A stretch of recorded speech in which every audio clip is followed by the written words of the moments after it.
high investment, take a lot of money, a lot of effort. If you get it wrong, it costs you a lot of money to change it. Right? So it is very important, particularly if you're an architect, to get it right the first time. Because as you know, even if I want to change this room, I have to knock down a wall. It's a big job. It costs a lot of money. So, so let's go through now. The first thing to realize, right? Why is building so important? Or some people think it's not important. It's important because what I call this it comprises of 20%. Every company, every business, not necessarily construction business, not necessarily property company, any business that need building, 20% of the expenditure is actually tied up with running the building, right? Income statement, right? It's actually tied up in property and facilities. And 35% of the balance sheet asset are in property. In other words, if you look at, you know what's balance sheet? The balance sheet is what a company annual report, right? They tell you what your assets are, what your liabilities are.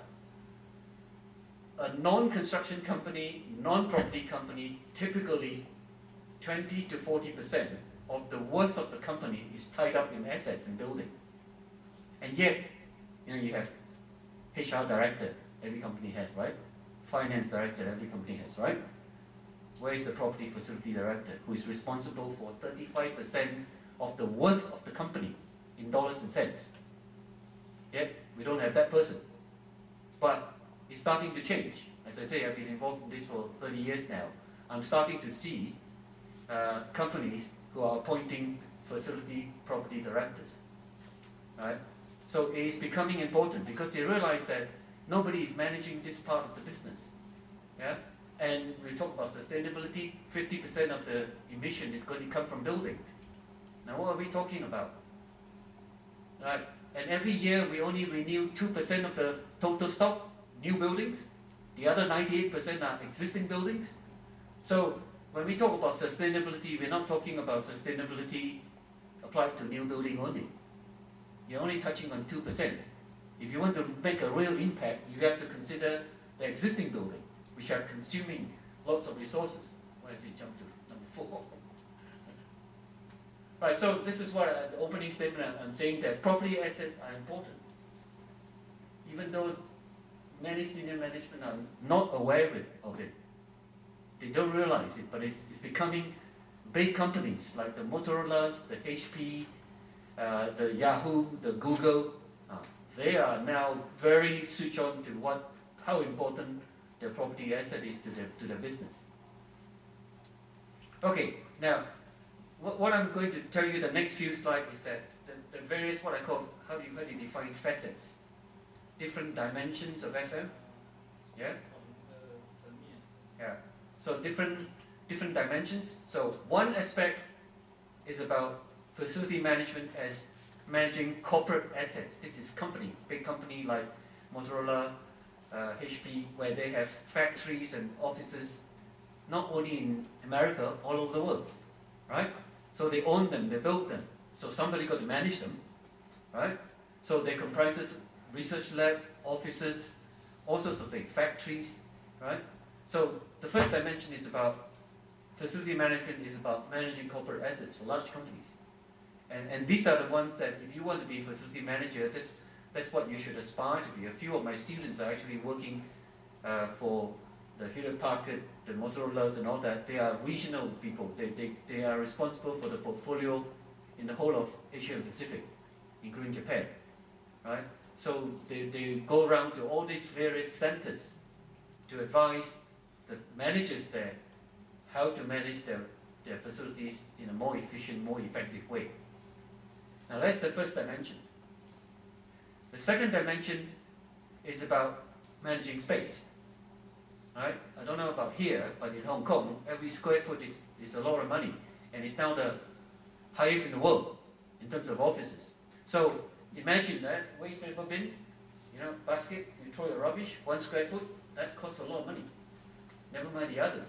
So if you don't utilize the space effectively, you are actually wasting a lot of money. In fact, after salary, the pay packet, right? All the costs associated with managing the facilities like electricity, cleaning, security, everything, is the second largest expense. So if I'm the finance director, salary is the biggest item, second item is facility expense. Now if I'm the finance director, do you think I will take a note on that? Yeah? So that's what I call business of space.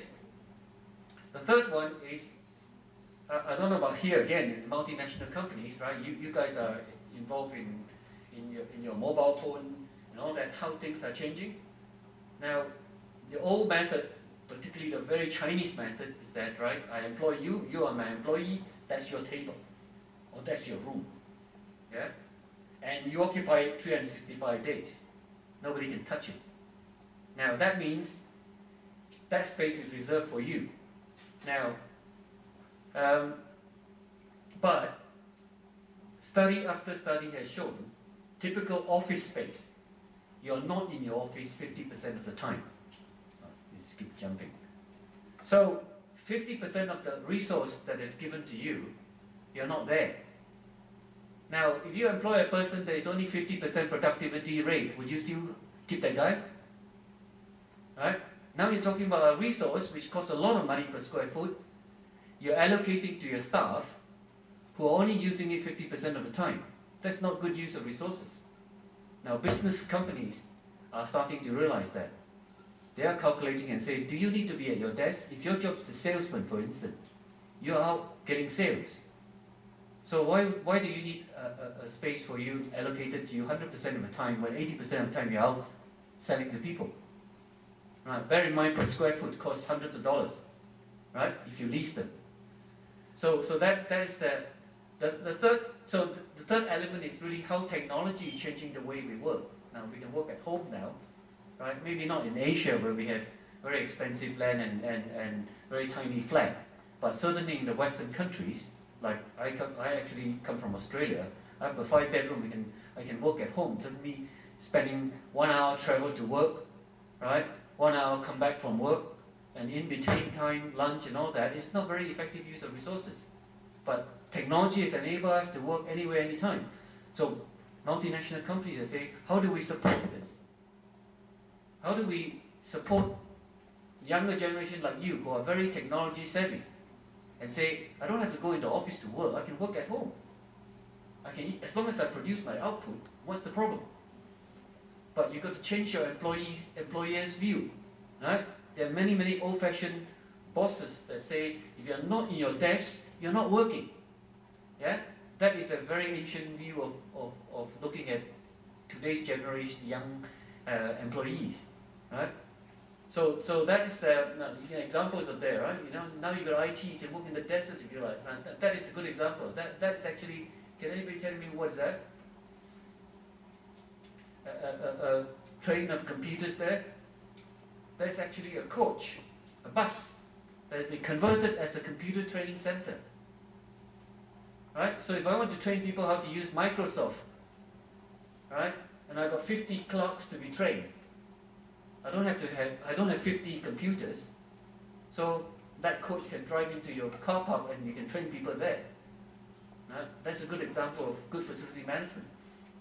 Yeah. And now you can see a lot of people working in business centers, in the airport, sending reports and all that. So this is work, how you support work. So if you're a facility manager, how do you providing for business support?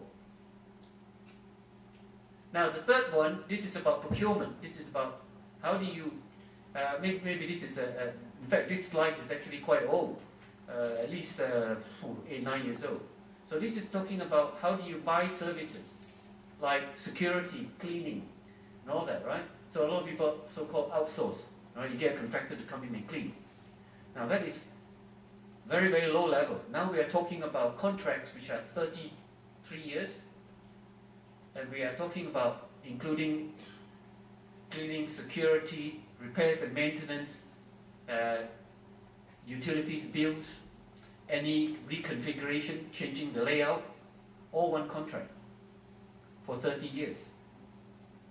You can see how that changed. Previously, all this, like now, for instance, like maybe maybe your university, have your own department, have your own employees. Yeah?